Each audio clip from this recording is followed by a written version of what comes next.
Figuring out when people lied came naturally to me and required no effort. Compelling someone to answer my questions was a whole different ballgame. Until a couple of months ago, I didn't even realize I had the power to do it. Picking through Jeff Caldwell's mind was like swimming through a sewer.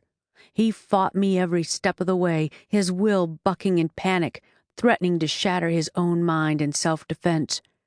The trick wasn't getting the information, it was keeping his mind intact enough to stand trial.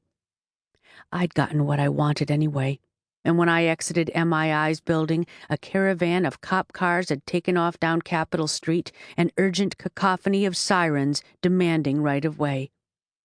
Jeff Caldwell had drained me down to nothing. Driving was an effort. Somehow I made it through Houston's notorious traffic, turned onto the road leading to our house, and almost blew through a stop sign. It was a bad place, too. Delivery trucks had a nasty habit of rolling out this way, as if other cars didn't exist. Nothing rolled out today. I glanced down the access road anyway. A 2-foot-high steel barrier bristling with thick 6-inch-long spikes blocked the street.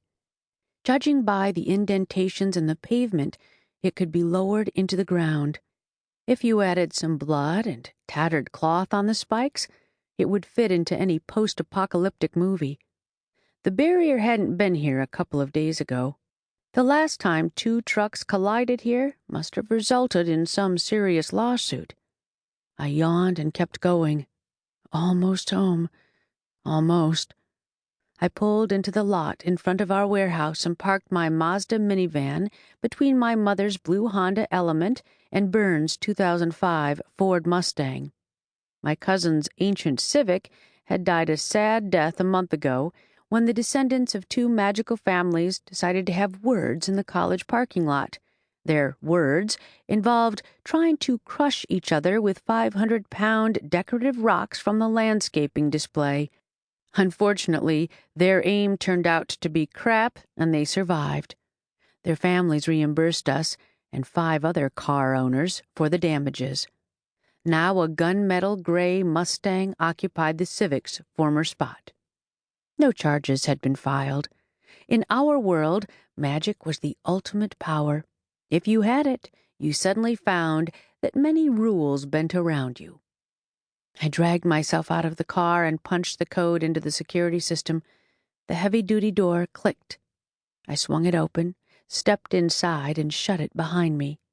The familiar office walls, plain beige carpet, and glass panels greeted me. Home. Oh, today was over. Finally, I exhaled and took off my shoes. I had stopped by a client's office before dressing up as a Scottish highwaywoman, so I was still wearing one of my "we're not poor" outfits. I owned 2 expensive suits and 2 matching pairs of heels, and I wore the first when I went to see a client who might be impressed by appearances, and the second when I came to collect the payment. The heels I had to put on today should have been banned as evil torture devices. Someone knocked. Maybe I'd imagined it? Another knock. I turned and checked the monitor. A blond man stood in front of my door, short and compact with a serious face and thoughtful blue eyes. He was in his late 20s.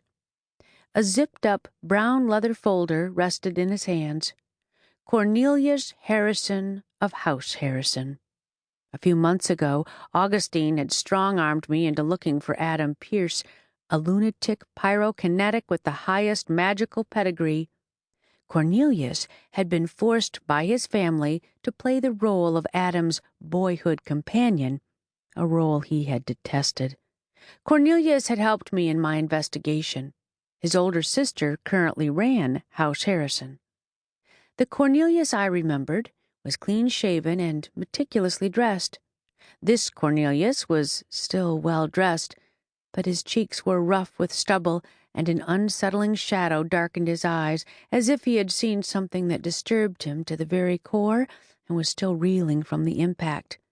A little girl stood next to him, carrying a small Sailor Moon backpack.